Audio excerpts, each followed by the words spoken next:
안녕하세요. 반갑습니다. 벌써 오늘이 네 번째 시간이네요. 쉽게 배우는 교회사 이야기 진행의 김경진 목사입니다. 반갑습니다, 여러분. 오늘은 특별히 또 귀한 손님을 한 분 모셨습니다. 오늘 저희가 다뤄볼 주제는 교회사 속에 등장했던 이단과 관련하여라는 주제인데요. 오늘 이 주제와 관련해서 또 귀한 분과 함께 우리가 교회사 속에서 이단들이 어떻게 또 등장했고 오늘날 이단들하고 또 어떤 관련성이 있는가 좀 이렇게 나누어 볼 수 있는 그런 시간으로 같이 이렇게 만들어 볼 수 있도록 하겠습니다. 자, 오늘 모신 초대 손님을 제가 잠깐 소개해 드리겠습니다. 정윤석 목사님이시고요. 인터넷 포털 뉴스, 그러니까 기독교 포털 뉴스라고요. 기독교 인터넷 예를 들면 뭐 신문 이런 개념이죠. 그래서 이단들 특히 취재하시고 또 기독교와 관련된 여러 가지 이슈들을 취재하는 그러한 일을 하시는 귀한 분입니다. 그리고 또 한국교회 이단정보 리소스 센터의 또 대표도 맡고 계십니다. 잠깐 양력 또 활동 상황 저서 이렇게 나와 있는데요. 이건 뭐 다 설명드릴 수가 없으니까 바로 이어서 제가 우리 정윤석 목사님 본인이 직접 본인에 대한 소개를 하면서 왜 이러한 일을 하게 되었는지, 왜 이 사역을 하게 되었는지에 대해서 잠깐 들어볼 수 있는 그런 시간을 가지려고 합니다. 먼저 한번 우리 성광 가족 여러분들에게 인사 한번 해주시죠. 예. 네. 안녕하세요. 정윤석입니다. 이렇게 귀한 자리에 불러주셔서 영광입니다. 오늘 김경진 목사님과 초대교회사, 교회사에 나타난 이단들을 주제로 해서 의미 있는 대화들을 나누면 좋겠습니다. 네, 와주셔서 감사합니다. 참 먼 거리인데 마다하지 않으시고 한 걸음에 달려오셨다고 합니다. 네, 저는 조금 소개를 해드리고 싶은데요. 저는 이제 고등학교 때 회지를 만들었어요. 이제 학교에서 청년들, 중고생들이 볼 수 있는 글을 써가지고 모아가지고 수필, 뭐 소설, 시를 써가지고 내는 회지를 만들다가 글재주가 있으셨나요? 내가 글 쓰는 게 굉장히 재밌고 잘하는구나라는 걸 그때 처음으로 알았어요. 그래서 글 쓰는 직업을 갖고 살면 좋겠다라고 생각을 했고요. 그래도 목회자가 되고 싶은 그런 마음이 있어서 신학교를 갔다가 졸업하고 나서 기자 생활을 하고 싶어서 언론사 10군데를 좀 알아보다가 이력서를 넣은 곳 중에서 저를 좀 채용하고 싶다고 한 곳이 지금 인터넷 신문 교회와 신앙이라고 하는데요.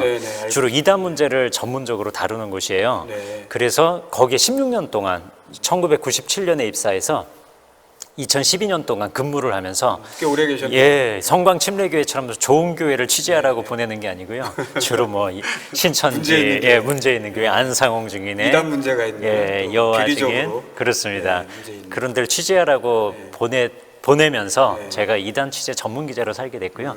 2012년에는 지금 독립해서 역시 이단 문제를 다루고 있습니다. 기독교 포털 뉴스라고 하는 인터넷 전문 뉴스 채널 사이트를 개설한 거군요. 그렇습니다. 그러시군요. 그러면 오랜 기간 동안 이단 관련해서 이렇게 취재도 하시고 현장을 다니셨을 텐데 다니시면서 이렇게 좀 겪었던 일들, 비하인드 스토리, 또 기억에 남는 아주 힘들고 어렵고 위험했던 그런 혹시 순간들이 있었는지 하고 그럼에도 불구하고 이 사역을 왜 이렇게 감당하시는지 그거에 대해서 잠깐 또 좀 말씀을 해주시면 좋을 것 같습니다. 제가 이단 취재 기자 생활하면서 가장 놀랐던 것 중에 하나가요.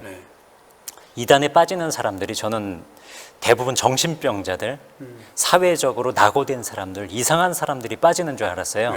근데 통일교 취재를 하러 딱 갔는데 똑똑하고 통일교 그 학사관이라고 하거든요. 통일교 대학교 주변에 얘네들이 기거하는 기숙사 같은 생활관이 있어요.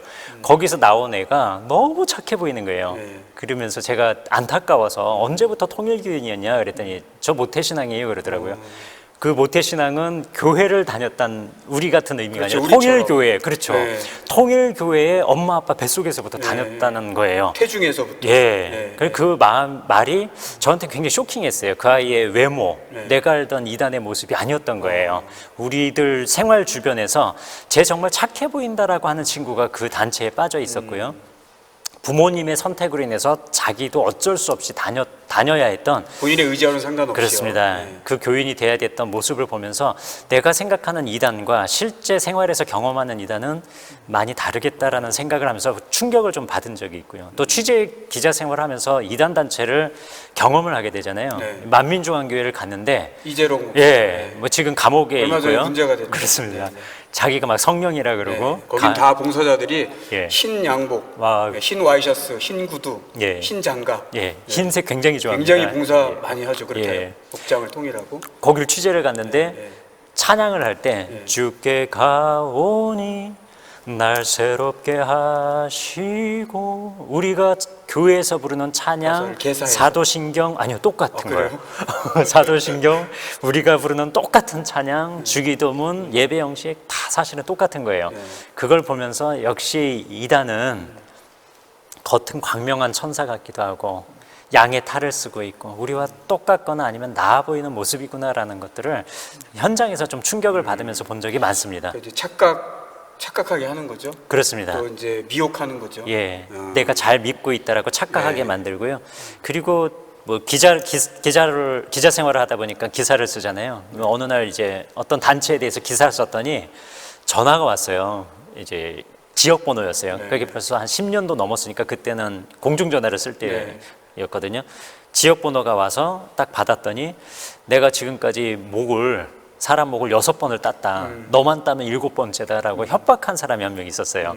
그래서 굉장히 그게 스트레스였는데 사실 제가 혼자 살 때는 그게 별일이 아니었거든요. 네. 근데 그 딱 전화를 받고 나서 그때는 이제 가정을 꾸렸을 결혼하고 때예요. 예. 이후에. 그게 총각일 때랑 결혼을 하고 나서의 이렇게 전화를 느끼는, 느끼는 게 달라요. 네. 그래서 집에 들어갈 때 네. 주변을 다 훑어보고 진짜로 설마 그러진 않았겠지만 협박만 한 거겠지만 내심 두려움이 있었어요. 그래서 층수가 저희들이 예를 들어서 5층이면 6층도 6층에서 올라갔다 내려오고 뭐 그런 식으로 했던 적이 있었습니다. 제가 이제 목사님 안 지가 이제 올해로 5년째 돼가는데 예, 제가 그 예전에 들었던 기억이 지금 하나 나는데 신천지인가 하여튼 이단 어디에 이렇게 끌려가가지고 예, 죽을 뻔했다. 예. 어떻게 야밤 도주하듯이 도망쳐 나와서 겨우 살았다. 예. 그런 이야기도 제가 들은 적이 있거든요. 예, 사석에서 취재 갔다가. 좀 그런 적이 있습니다. 네, 인터뷰를 하러 갔어요. 네. 어떤 단체인지 말하기가 좋은데 신천지는 아니었습니다. 네, 네, 네.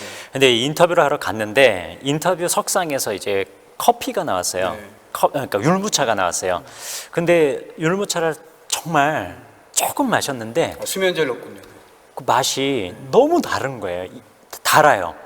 그리고 그걸 먹는 순간에 수면제는 또 아니었던 거죠. 이게 가슴이 심장이 박동수가 막 뛰면서 얼굴이 화끈거리고 뭔가 조금 흥분 상태가 되는 이상한 느낌이 들었어요. 그래서 일단 여기를 무조건 나가야 되겠다 생각하고 횡설수설하면서 나온 적이 한 번 있었어요. 근데 너무너무 그때 생각하면 제가 한 모금 살짝 마실 때 나를 쳐다보던 앞에 있던 그 신도의 그 독사 같은 눈빛 그게 아직도 생각납니다. 지금 뭐 굉장히 축약해서 그냥 아주 임팩트 있게 보기만 얘기하셨는데 이게 자세히 그때 들었을 때는 굉장히 좀 위험한 그런 상황이었던 좀 두려운 걸로 상황이었습니다. 기억을, 하는데요. 근데 앞으로도 이 취재 2단 전문 기자로서 또 기독교 포털 뉴스라고 하는 인터넷 매체 대표로서 또 한국 2단 교회 정보 리소스의 대표로서 이 사역을 지금 하시는데 앞으로도 계속 정말 목숨을 걸고서도 그런 사명감을 가지고 앞으로도 계속 하실 의향이 있으신 건가요? 예, 목사님 말씀하신 대로 사명이라고 생각하기 때문에요. 그리고 제가 하나님이 주신 달란트가 글 쓰는 거거든요. 글을 통해서 성도들이 조금 더 건강하고 건전한 기독교를 접할 수 있도록 많은 소스들을 제공하고자 합니다. 그게 제 사명입니다. 앞으로도 계속 그 길을 갈 생각입니다. 그래요. 아주 귀한 사역을 하고 계신데 감사합니다. 앞으로도 이 일을 잘 감당하실 수 있도록 저희도 기도로 그렇게 도울 수 있도록 그렇게 하겠습니다. 고맙습니다. 자, 계속해서 저희가 오늘 나눠보는 주제는 교회사 속에 등장한 이단들과 또 그것과 관련해서 오늘 한 어떤 이단 그런 단체를 연관져서 한번 나눠보려고 합니다. 그런데 먼저 들어가기 앞서서 이단이 뭔가 이 단어에 대한 정의를 좀 하고 넘어갔으면 좋겠습니다. 이단이라고 하면은 헬라어로 하이레시스라고 합니다. 하이레시스. 그래서 그거를 이제 영어로 번역한 것이 이제 헤렛이라는 단어입니다. 그리고 한자로는 여러분들 화면에 보시는 것처럼 다를리 끝단자를 씁니다. 그래서 줄기는 계속 같았다는 거죠. 그런데 끝에 가서 두 갈래로 갈라지듯이 이제 말하자면 그렇다는 겁니다. 이제 의미를 설명하기 위해서 계속 같은 것처럼 보였는데 끝에 가서 살짝 달라지면서 전혀 다른 길을 가게 되는 거죠. 그러니까 이단이라는 말을 사용할 때는 기독교와 아주 관련이 깊습니다. 성경을 똑같은 성경을 보기도 하고요. 지금 아까 우리 정 목사님 말씀하신 대로 또 같은 찬송을 부르기도 합니다. 물론 대부분 경우에 따라서는 개사도 하지만 정말 겉으로 봐서는 누가 봐도 저기 그냥 일반 기성교회 아니야? 일반 개신교 교회 아니야? 이렇게 볼 수 있도록 착각하게 만든다는 거죠. 그러나 그 속으로 들어가면 이거는 영락없는 예수를 전하는 것이 아니라 다른 무언가를 전하는 그러한 단체가 이단이다. 그렇게 일단 설명을 해드릴 수 있을 것 같고, 이 단어의 어원이나 기원을 잠깐 보시면 이게 초대교회 이전부터 사실은 사용되던 용어입니다. 원래는 선택이라는 의미를 갖고 있어요. 여러 가지 이론들 가운데 하나를 선택한다라는 그 개념을 갖고 있는 단어가 원래는 하이레시스 이단이라는 단어입니다. 그런데 이것이 나중에 예수님 이 땅에 오셔서 죽으시고 부활하시고 그 다음에 예수님의 제자들로 인하여서 복음이 막 전파되고 예루살렘 교회와 안디옥 교회, 초대교회가 세워지고, 또 지난주 설명드린 것처럼 AD 70년에 예루살렘 성전이 파괴되고 또 90년에 얌리아에서 구약 성경이 또 결정이 되고, 이런 일련의 과정들 속에서 이제 등장하게 되는 단체 내지는 어떤 신앙의 운동이라고도 볼 수 있겠지만 이단들이 등장을 하게 됩니다. 그 배경에는 뭐 여러 가지 이유가 있을 수 있는데요. 정통과 위배되는 성경의 가르침과 견주어 봤을 때 예수로 인하여서 12제자와 그들의 제자였던 속사도 그들로 인한 가르침 이외에 다른 것을 가르치는 정통이라고 말하는 것을 위배되는 것을 이단이다, 그렇게 정의를 했다는 거죠. 그래서 그 정의한 개념으로 지금까지도 이것이 계속 적용이 되면서 정통 기독교와 이단을 분리 또는 분류, 구분하는 그런 기준으로 사용할 때 쓰여지는 용어다. 여러분들이 그렇게 이해를 하시면 될 것 같습니다. 그러면 이단들이 그럼 초대교회 당시에 어떠한 배경을 가지고 등장하게 됐느냐라는 것을 짧게 한번 말씀을 드려보면, 이건 배경입니다. 다음 시간에 조금 더 자세하게, 또 그때도 우리 정 목사님 오셔서 조금 더 심도 있게 이어서 이 시간을 또 가지려고 합니다. 근데 이단들이 등장하게 된 배경을 잠깐 우리 같이 보시면, 초대교회 당시 예수님의 제자들인 사도들의 활동 시기가 끝나고 얼마 되지 않아서 벌써 여러 기독교 이단들이 나타나기 시작을 합니다. 근데 이 이단들 때문에 교회에 많은 해를 입히게 되죠. 그래서 그 밑에 보시면 대표적인 이단들 4개의 이단들의 이름이 나오는데, 이름이라고도 볼 수 있고 어떻게 분류를 했는지에 따라서 지금 그렇게 부르기도 합니다. 영지주의, 우리가 그노시스라고도 하는데, 또 몬타누스주의, 에비온주의, 마르시온주의, 이렇게 이야기를 합니다. 몬타누스, 에비온, 마르시온은 다 사람의 이름을 딴 겁니다. 그런데 이러한 이단들이 왜 등장을 하게 됐느냐? 예수님이 바로 재림할 줄 알았어요. 그런데 10년, 20년, 30년, 40년, 50년 그 이상이 흘러도 예수님이 재림을 안 하시는 거예요. 그러다 보니까 예수님 때문에 믿게 된 무리들이 막 혼란이 있었습니다. 그리고 예루살렘 성전이 파괴된 후에 유대인도 흩어지고 유대인 그리스도인들도 전 세계 각지로 흩어지게 됩니다. 그리고 뚜렷한 것은 뭐가 있냐 하면 유대인들이 회당에서 모일 때 유대인 그리스도인들도 같이 모였거든요. 그런데 예루살렘 성전 파괴 이후에 점점점 명확하게 구분을 짓기 시작합니다. 유대인들이 너희는 유대교인이 아니야, 너희는 우리와 상관이 없어, 혈통적으로는 같은 유대인인데도 이제는 종교적으로 너희와 우리는 달라라고 유대인들이 구분 짓기 시작합니다. 그러면서 예수 그리스도를 믿는 사람들이 모이게 되죠. 그 중에도 많은 혼란이 또 야기가 되기 시작을 합니다. 그러는 중에 또 헬라적인 사고와 유대 율법주의적인 사고들이 교회의 그리스도인들에게 흘러들어오게 됩니다. 그러면서 삼위일체 신관에 대한 문제가 생기고요. 기독론, 신성과 인성에 대한 문제가 생깁니다. 자, 이 모든 것들이 종합적으로 나타난 것이 이단들의 등장으로 이렇게 보여지는 겁니다. 자, 그래서 초대교회 때는 이단들이 왜 생겼을까라고 하는 의문점을 갖고 계신 분들은 이러한 근거 때문에, 이러한 배경이 있었기 때문에 이단들이 등장할 수밖에 없었구나, 이렇게 이해를 하시면 될 것 같고요.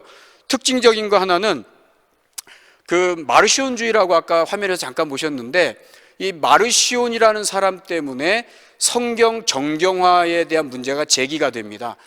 그 당시 100년 전에는 이미 우리가 지금 27권 신약 성경이라고 하는 것이 다 정경화가 됩니다. 정경화는 나중에 되지만 이미 27권에 해당하는 신약 성경이 각 지역별로 다르게 읽혀지기는 합니다. 그러나 정경이라고 채택된 것은 아니죠. 그런데 이 마르시온이라고 하는 사람이 구약 성경을 다 무시하고 누가복음만을 채택합니다. 또 누가복음도 구약에서 인용한 구절들은 다 빼게 돼요. 그래서 아주 이상한 걸 가지고 복음이라고 전하게 되고 그것을 경전이라고 가르치게 됩니다. 그래서 이 마르시온이 대표적인 또 이단으로 정죄가 되죠. 그래서 아무튼 이런 이단들이 초대교회에 많이 등장하게 됨으로 인해서 초대교회가 많이 세워지기도 했지만 이단들 때문에 325년 니케아 종교회의가 생겨나기 전까지 참 시끄럽고 혼란스럽다, 이러한 일들이 있었다. 그래서 여러분들이 이 정도까지만 오늘 좀 알고 계시고 또 다음 시간에 이어서 계속 설명을 드릴 수 있도록 그렇게 하겠습니다. 제가 좀 말이 길었어요. 괜찮습니다. 네, 우리 귀한 분을 모셔다 놓고 네, 자, 우리 두 번째 질문을 한번 드려보겠습니다. 제가 좀 전에 언급한 그 초대교회사 속에 등장한 여러 이단들이 있었어요. 영지주의, 마리시온주의, 에비온주의, 몬타누스주의, 이 이단들과 오늘날 등장한 여러 이단들과 견주어 봤을 때 그때나 지금이나 가장 심각한 이단의 어떤 특징, 그럼 그 특징을 갖고 있는 이단은 초대교회 당시로 보면은 어디에 해당되는지, 그리고 또 그 단체에 또는 그 주위에 이단이라 불리우는 그들이 갖고 있는 핵심 교리는 무엇인가? 한번 좀 설명을 부탁드리도록 하겠습니다. 최근에 유행하는 이단들과 그들의 특징 중 초대교회의 이단과 일치하는 부분이 무엇인지요? 그 중에서 가장 눈여겨볼 만한 특징적으로 이건 꼭 설명을 해야 되겠다라는 것이 있으면 한번 말씀을 해주시죠.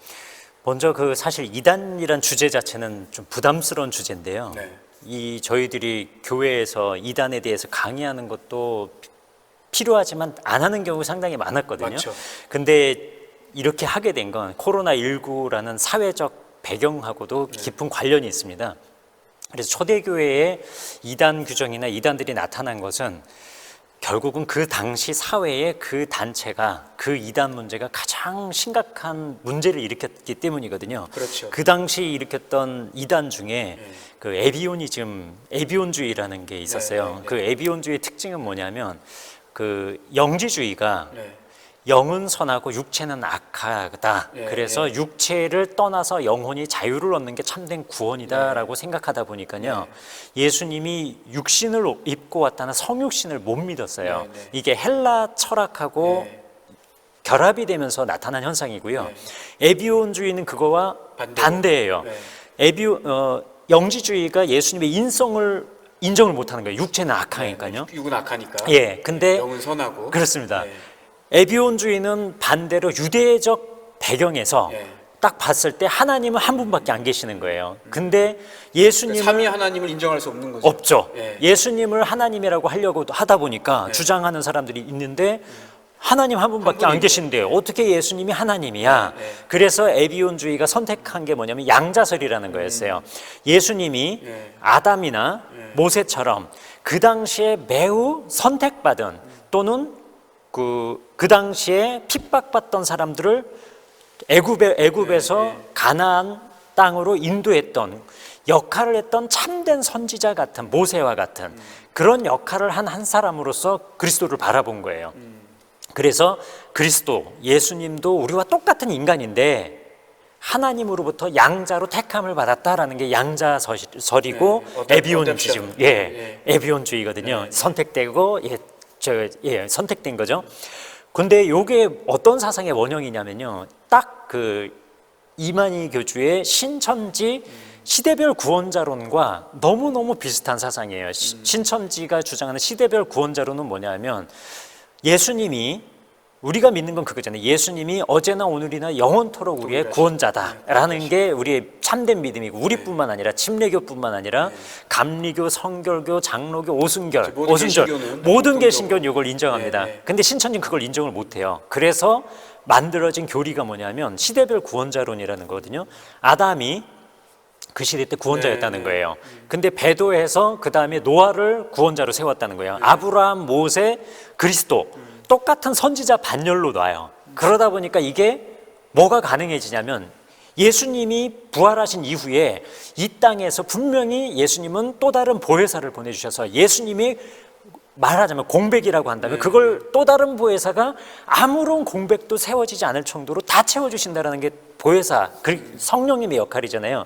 근데 이걸 부정하고 이만희가 그리스도가 똑같은 인간이, 우리와 똑같은 인간이었는데 하나님의 택함을 입어서 구원자가 된 것처럼 이 시대가 그렇다는 거예요. 그래서 이만희가 이 시대에는 또 다른 구원자다 라고 주장하는 게 신천지인데, 이 원형은 신천지가 처음으로 주장한 게 아니고 원형이 그 초대교회 때 AD 70년에서 그 어간에 생긴 에비온이즘에서 찾을 수 있습니다. 그 에비온이라고 하면 그 유대인의 이름, 사람 이름인데 그 이름을 따서 이제 그가 구원은 예수 그리스도를 믿는 것으로만은 얻을 수 없다. 구약에서 말한 먼저 너희들이 유대인이 돼야 된다. 그 말은 할례를 받아야 된다. 그렇죠. 우리가 갈라디아서에서 다른 복음이라고 할 때 할례를 강조했던 믿음 플러스 할례를. 그것이 강조했군요. 이제 어떤 유대적인 지금 아까 우리가 얘기했던 에비온주의에서 말하고 있는 유대교적 이단인 거죠. 그렇습니다. 이단은 극과 극을 달리는 것 같아요. 한편에서는 육체가 악하니까 예수님의 성육신을 부정했고요. 또 한편에서는 하나님은 한 분밖에 안 계시니까 예수님은 하나님을 밀 수 없다라고 하면서 우리가 똑같은 인간이었다라고 신성을 부정하는 쪽으로 가고, 참 이단 공부를 하다 보면 재밌는 일들이 많습니다. 그리고 또 한 가지는 뭐 다 살펴볼 수는 없지만 우리가 몬타누스주의에 대해서도 좀 잠깐 한번 살펴볼까요? 몬타누스주의, 몬타니즘이라고도 하는데, 몬타니즘은 말 그대로 에비오니즘처럼요. 그거를 주창한 몬타너스에게서 이름을 따왔고요. 이 몬타너스는 원래 큐렐이라고 하는 이방 사제였어요. 이방신을 섬기는 제사장이었어요. 근데 이 사람이 겉으로 보기엔 어쨌든 회심을 한 거예요. 기독교 안으로 들어온 거죠. 그러면 기독교인이 돼야 되는데 이방 사제 활동을 하면서 체험했던 황홀경, 신비 체험, 접신, 우리 그 300이라는 영화에 보시면 그 레오니다스 왕이 출전을 하기 전에 신탁을 하십니다. 고대에는 항상 그렇게 전쟁을 앞두고 그렇습니다. 신탁을 받으러 갑니다. 그때 한 여성이 접신하는 현상을 딱 보여줬거든요. 몬타너스가 그 일을 하던 사람이에요. 접신 역할을 하고 접신 체험을 한 사람이 기독교 안으로 들어왔는데 진짜 회심은 하지 않은 것 같아요. 황홀경 체험을 같이 갖고 들어왔어요. 굉장히 부잣집 아들이라고 들었는데 이 몬타너스. 마르시온도 그랬는데 이 몬타너스도 마찬가지군요. 이것처럼 극도로 가난하거나 정신 이상자만 이단에 빠지는 게 아니고요. 부유하고 뭐 사회적 지위가 있고 이런 사람도 이단에 빠지는 거, 고대도 마찬가지 같습니다. 하고 오늘날 이단의 어떤 특징을 비교해 보면 아까 이제 신비적인 걸 얘기를 했기 때문에 신비주의나 오늘날로 말하면 뭐 과격한 성령 운동, 그렇습니다. 또 신사도 운동, 또는 뭐 은사주의, 뭐 이런 게 이제 여기 해당 딱 매치가 됩니다. 특히 몬타너스의 어법이 좀 특징이 있었는데 이 사람이 황홀경을 체험하다 보니까 엑스타시 가운데 신탁을 받잖아요. 근데 다른 사람은 쿠션으로 임하는 거예요. 다른 사람은 3쿠션으로 쿠션으로 하나 간접으로 들어와서 하나님께서 이렇게 하라고 하십니다라는 간접 발언을 해요. 간접 화법인 거죠. 근데 몬타너스의 특징은 직접 화법이었습니다. 나는 성령으로 인하여서 나는 직접 계시한다. 그렇습니다. 계시를 직접 전한다. 예를 들면 이런 방식인 거예요. 사랑하는 딸아, 따라 아들아. 사랑하는 딸아, 너가 지금 너무도 무거운 짐을 지고 있구나. 수고하고 무거운 짐진 자들아, 다 내게로 오라. 내가 너희를 쉬게 하리라. 너의 짐을 내게 내려놔라라고 하면서 마치 자기가 하나님인 것처럼 직접 화법으로 얘기하는 게 사실 몬타너스에게서 비롯된 겁니다. 직접 화법의 주창자였습니다. 그렇군요. 그리고 자기를 보혜사라고 그랬어요. 하나님으로부터 직접 대언하는 보혜사라고 했기 때문에 그 신천지가 에비오니즘뿐만 아니라 몬타너스에서 보였던 그것도 지금 보여주고 있는 거죠. 보혜사라고 하는 점. 그리고 몬타너스 뭐 시한부 종말이 있는데요. 신천지가 사실은 시한부 종말을 주장했어요. 1987년 9월 14일에 이 땅 끝나고 대명천지의 신기원이 새로운 세상이 열린다라고 했거든요. 거기를 과천으로 삼은 건가요? 그렇습니다. 과천이 그 사람들은 이제 새하늘 새 땅이 시작된 땅이죠. 신천신지. 예, 신천신지. 그걸 그러면 줄여서 새하늘과 신천지. 새 땅이다. 지상에서 천국 낙원이 지상 낙원이 이루어진다. 마치 여호와의 증인들도 이 지상 낙원을 말하잖아요. 그렇습니다. 그럼 지금 신천지도 주장하는 신천신지는 신천신지는 과천 거기가 이 지상의 낙원이다. 1984년 3월 14일에 이만희 씨라는 재림주 구원자를 통해서 시작된 새하늘 새 땅이 거기서 시작됐다라는 겁니다. 그래서 그 조건부 종말론은 지금은 14만 4천이 채워져야 끝난다라는 조건부 종말론을 얘기하지만 이게 변형이 된 거예요. 처음에는 1987년 9월 14일에 세상 끝난다라고 했습니다. 그러니까 그때도 14만 4천을 주장했나요? 그때부터도 주장했죠. 무조건 14만 4천입니다. 이 사람들은. 그러니까 이 몬타너스, 에비오니즘, 뭐 나아가서 영지주의, 이원론 다 혼합한 이단이 신천지라고 할 수 있습니다. 그렇군요. 참 재밌네요. 저도 옆에서 이렇게 듣고 또 같이 나누면서도 막 이렇게 떠오르는 것이 있는데 뭐 시간의 제약상 다 나눌 수는 없고 다음 시간은 넘기는 걸로 하고요. 계속해서 제가 또 세 번째 질문을 한번 던져보겠습니다. 지금 뭐 우리나라뿐만이 아니라 전 세계가 지금 시끄럽죠. 오히려 우리나라는 지금 전 세계 모범 국가처럼 지금 그렇게 알려지고 있고 또 많이 어찌 보면 매스컴에서 좋은 쪽으로 또 그렇게 홍보 아닌 홍보를 해주는 것 같습니다. 이 코로나19 바이러스로 인해서 야, 대한민국이라는 나라가 저 정도로 능력이 있어? 라고 평가를 받을 만큼 지금 모든 일처리를 잘 하고 있는 것 같습니다. 지금 우리나라도 예외는 될 수는 없는 것 같은데 이 이슈의 중심에 있다는 부분에 대해서는요. 근데 우리나라만을 놓고 봤을 때 이 코로나19 바이러스 때문에 한 2주 전만 해도 아주 그냥 핵심 코어처럼 아주 문제의 중심, 태풍의 눈과 같은 역할을 했던 대표적인 우리나라에 지금 뜨고 있는 이단 단체가 있죠. 저는 그렇습니다. 교회라는 말도 붙이고 싶지 않고 그 교회에 속한 사람들 물론 안타깝죠. 우리가 전도해서 다시 그리스도인으로 만들어야 되는데 우리가 만드는 건 아니지만 그들도 구원에 이를 수 있도록 우리가 인도해야 되는데 어쨌든 그들은 교인, 성도라고 부릅니다. 그러나 저는 그렇게 부르고 싶지는 않아요. 거기에 속한 이들, 그 신천지에 대해서 오늘 지금 살펴보는 이단이라는 주제와 관련져서 조금 더 한번 접근을 했으면 좋겠고요. 또 이 사태에 대해서 신천지는 어떻게 해석을 하고 있는지, 그 다음에 또 그들이 지금 현 상황에서 핍박받고 있다 이렇게 얘기를 한다고 하는데 무엇을 주장하는지, 또 어떻게 대처하라고 가르치고 있는지에 대해서 좀 부연 설명을 부탁을 드립니다. 그 신천지 핵심 인사가 그 중앙일보와 인터뷰를 할 때 했던 멘트가 굉장히 인상적이었어요.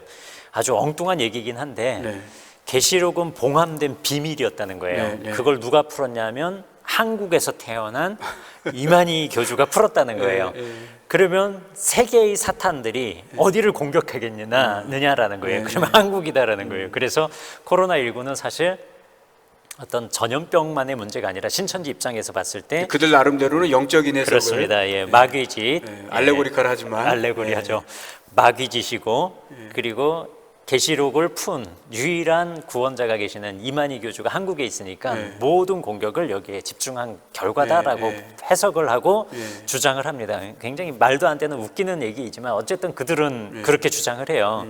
근데 그거에 맞다라고 치면 굉장히 웃기는 결과가 되는 게요. 지금 목사님 말씀하셨지만 코로나19가 들어왔을 때 몇 달간은 우리나라가 세계적으로 가장 잘 대처를 하고 막는 나라로 알려졌다가 갑자기 확진자가 폭발적으로 늘어요. 그렇죠. 그때가 대구에서. 2월 18일 31번 확진자가 네, 네, 네. 대구에서 나오면서 그게 대구 다대오 지파 신천지 교인이었거든요. 그러면서 폭발적으로 늘거든요. 그 후로 늘은 인구가 31명에서 지금 9천 명 가까이 그쵸. 돼가잖아요. 네, 네. 8천 명이 확 넘어가 네. 버렸단 말입니다. 그러면은 가장 마귀짓, 이게 마귀짓이라면 가장 마귀짓을 한 게 누구냐?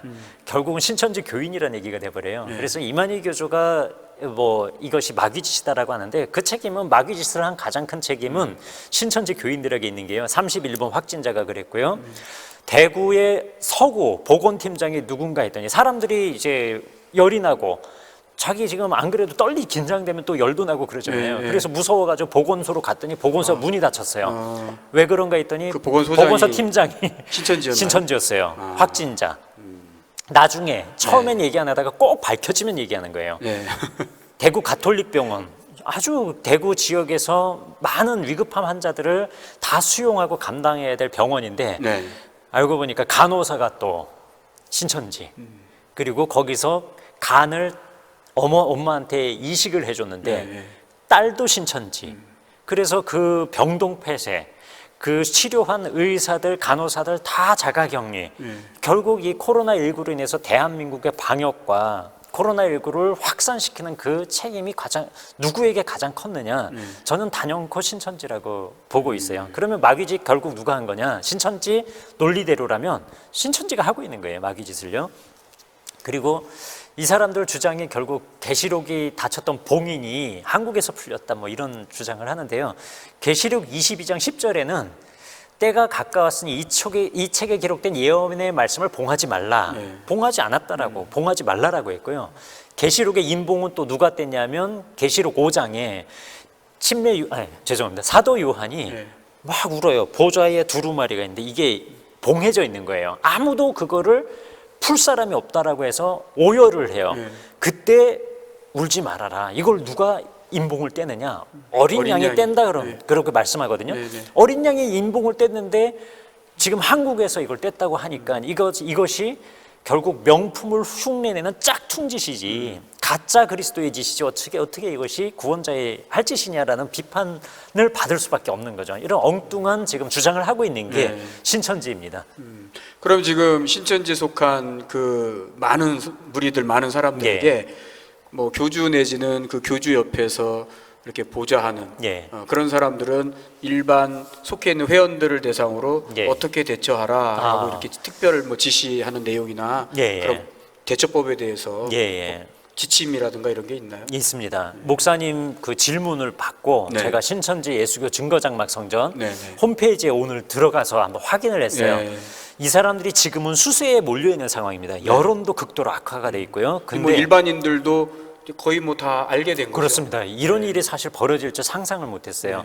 일반인들이 신천지에 관심조차 없었는데 코로나19 사태로 인해서 그나마 다행이라고 할 수 있는 일은 뭐냐면 일반인이 모르는 신천지 실체를 너무너무 잘 알게 된 거고요. 그러게요. 한 20년간 교계에서 신천지 이단이다 이렇게 대처해야 된다 이렇게 멀리하고 배척하고 했던 20년 동안 해왔던 활동보다도 물론 뭐 이 코로나 바이러스로 인해서 그러긴 했지만 결과적으로 보면 20년 한 거나 지금 한 달 사이에 이 바이러스 문제로 터진 거를 비교하면 오히려 이것이 충격이 더 큽니다. 적나라하게 그 사람들에게 많이 알려졌고요. 어떤 댓글에 보니까 신천지가 이렇게 많은 줄 몰랐다는 거예요. 근데 우리 기독교에서는 이미 30만 됐다라는 거 다 알고 있었고 경계를 하고 있었거든요. 일반 사회에 이게 주지의 사실처럼 굳어졌다는 여론화됐다는 것은 굉장히 다행한 일 중에 하나입니다. 저는 뭐 신천지를 국가 재난이라고 생각했던 사람이었어요. 저도 거기에 공감합니다. 맞습니다. 이건 국가적으로 아마 큰 문제가 이게 해결되지 않으면 이 대부분이 젊은 대학생 청년들인데 미래가 달린 일이에요. 거기서 그렇게 이단에 들어가서 교육받고 그러한 정신세계 그러한 마음가짐 그렇게 있다가 나와서 나중에 이들이 과연 사회생활을 제대로 할 수 있을까? 부적응자 만드는 겁니다. 그럼 이게 국가적으로 큰 손해고 리스크죠. 국력에 있어서도 이게 큰 낭비다. 국가 미래가 달린 일이고요. 그럼에도 불구하고 신천지는 조직의 보존을 위해서 앞으로 신천지에 대해서 인권 침해 사례가 생기거나 아니면 신천지가 아닌데도 신천지임을 빙자해서 가짜 뉴스를 퍼뜨리면 법정 소송하겠다라는 걸 신천지 인터넷 공식 홈페이지에 그러네요. 올려놨어요. 예, 지금 화면에도 이게 아마 있을, 지금 이 화면 오른쪽에 있는 내용입니다. 오른쪽에 노란색으로 예. 맞나요? 가운데. 예, 오른쪽은 인권 오른쪽인- 침해, 네. 가운데는 법적으로 대응하겠다. 대응할 것입니다를 신천지 천명했어요. 예수교회 성도를 사칭하면 예. 법적인 대응을 하겠다. 예, 한때 그래서 신천지 연예인 해가지고 소위 말하는 주식 증권가 네, 찌라시가 네. 한번 돌았어요. 네. 거기에 보면 누구 신천지 유땡땡 신천지 뭐 이름만 들으면 알만한 뭐 예능인들 네, 네. 신천지라고 목록에 막 떠돌아 다녔는데요. 사실 그게 가짜 뉴스거든요. 신천지는 비판받아야 마땅하지만 우리가 정확한 사실을 근거해서 비판을 해야 되는데요. 그 연예인 찌라시는 사실 이 사람이 왜 신천지에 대한 내용이 없어요. 그냥 이름만 목록으로 떠돌아 다녔기 때문에 굉장히 그러면 신천지는 가짜 지금 뉴스였죠. 내부적으로 예. 오히려 우리가 핍박받고 있다. 이럴수록 우리는 더 예. 믿음으로 견고히 서야 된다. 뭐 이렇게 결속을 지금 다지면서 독려를 하고 있겠군요. 그렇죠.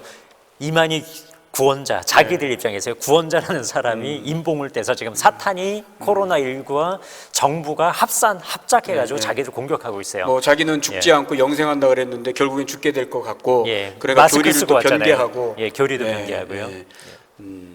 그렇군요. 자, 그럼 이어서 네 번째 질문을 또 한번 드려보겠습니다. 제 생각으로는 초대교회 당시나 지금이나 동일하게 예. 또 비슷한 그런 같은 성격의 이단들이 공존하고 있다라고 여겨지는데요.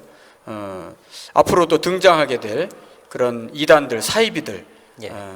내지는 아류. 예. 벌써 이 신천지 아류가 몇 개가 생겼다고 하는데 예, 어떤 형태나 어떤 모습으로 또 이렇게 생겨질 거라고 보시는지, 예. 신종 이단이나 신종 사이비가 생겨난다면 예. 어떠한 변형된 뭐 신종 예. 이번에도 신종 코로나 바이러스잖아요. 바이러스도 계속 예, 변종을 변종이 하니까 나오듯이요. 신종이라고 하는데 예. 이단도 사이비도 계속 변화할 것 같거든요. 예. 그래서 그것도 신종이라는 단어를 계속 붙여야 되지 않을까. 예. 저는 그렇게 생각을 해요. 어떻게 생각하시는지. 예, 목사님.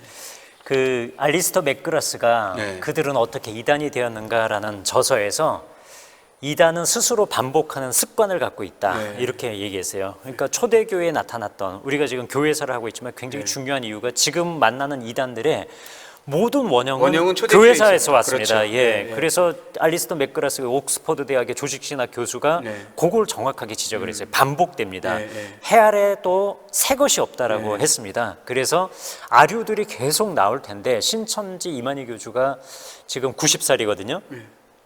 오래 살아봤자 얼마나 살겠습니까? 그러면은 신천지 이만희 교주가 사망하면 그 후에 이 사람들 교리 자체가요 아류를 만들기 굉장히 쉬운 교리예요.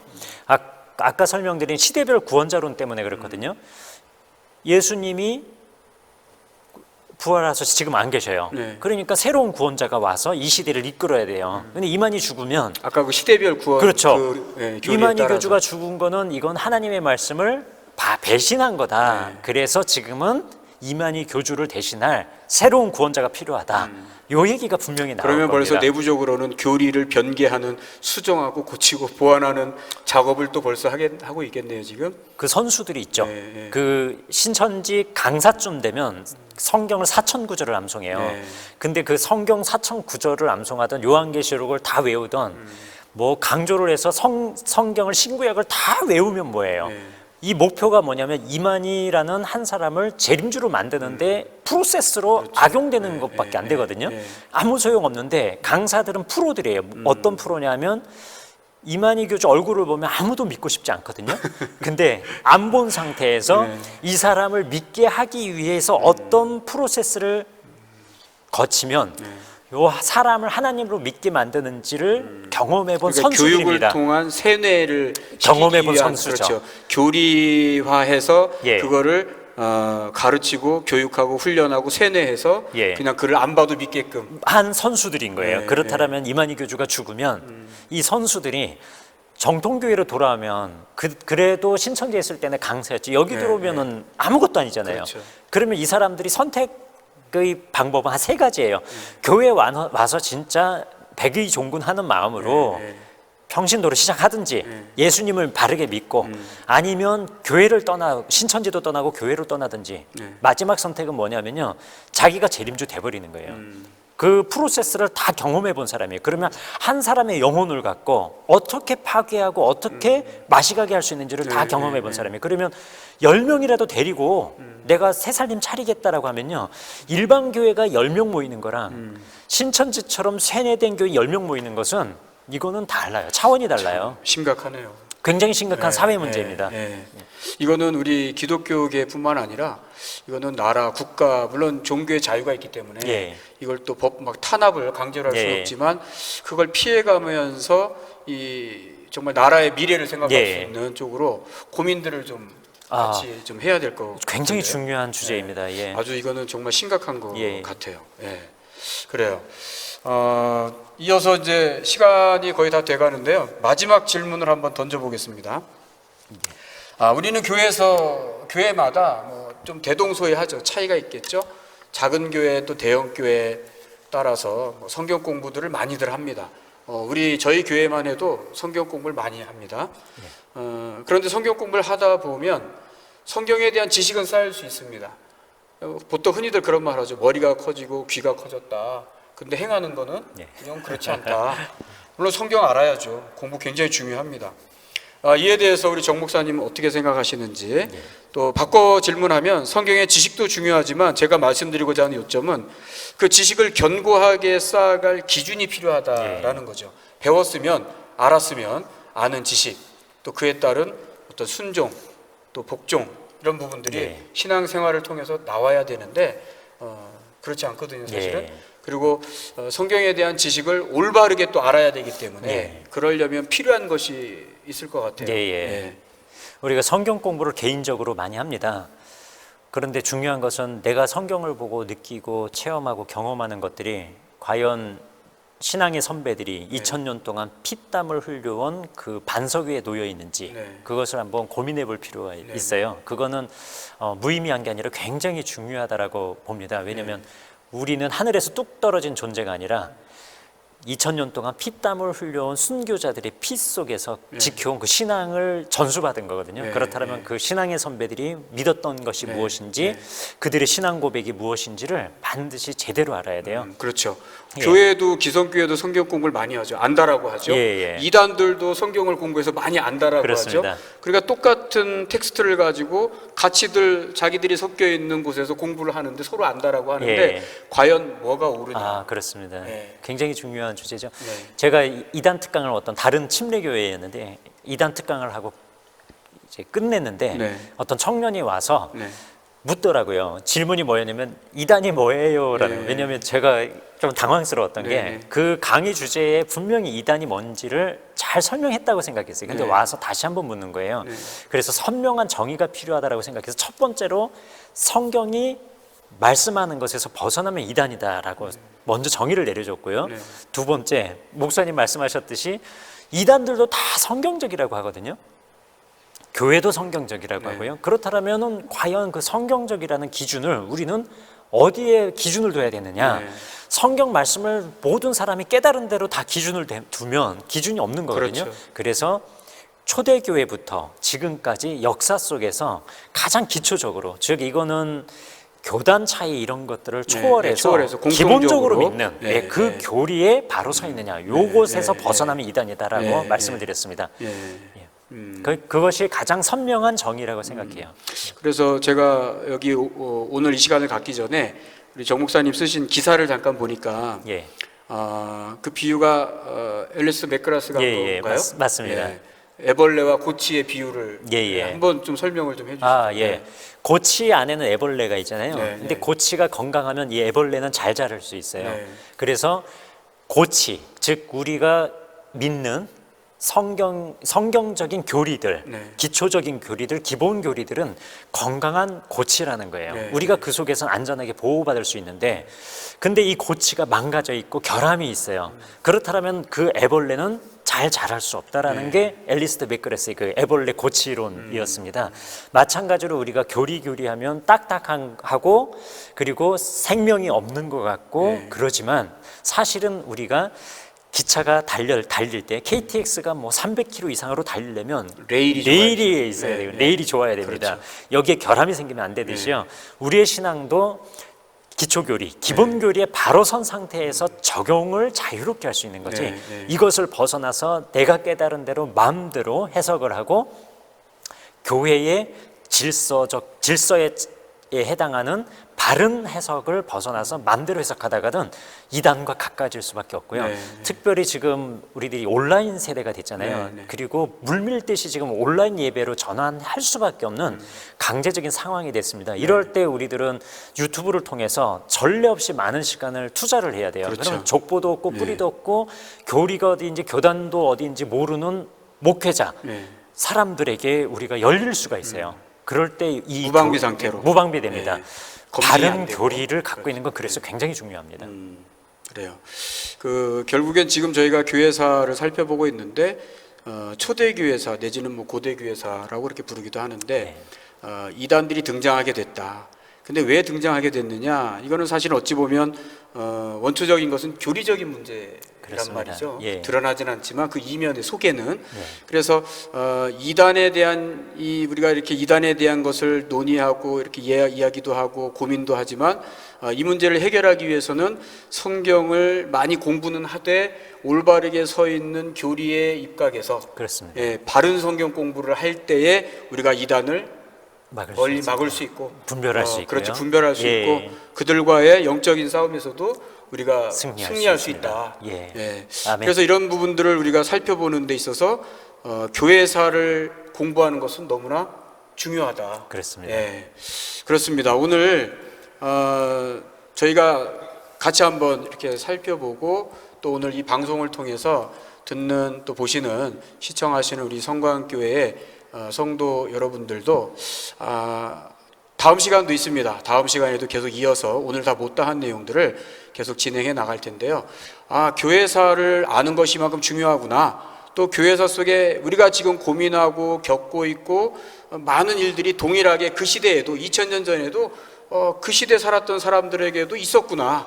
이 부분을 우리가 공감한다면 앞으로 현재 살아가고 있는 우리가 앞으로의 삶도 어떻게 살아야 될지가 조금 이렇게 보여질 것 같습니다. 뭔가 이렇게 잡힐 것 같습니다. 또 어떻게 대비하고 대책을 세워야 하는지, 강구해야 되는지, 뭘 준비해야 되는지 조금 이렇게 윤곽이 잡힐 것 같습니다.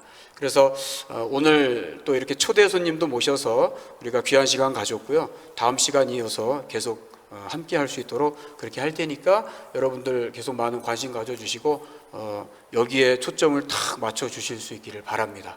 자, 우리 정윤석 목사님 오늘 이렇게 시간을 내주셔서 너무 감사드리고 불러주셔서 제가 영광입니다. 그리고 다음 시간에도 또 한번 예. 오셔서 또 계속해서 이단과 관련돼서 초대 교회에 있었던 여러 가지 이슈들을 가지고 또 한번 이렇게 풀어볼 수 있는 그런 시간 갖도록 하겠습니다. 감사합니다. 감사합니다. 수고하셨습니다. 예.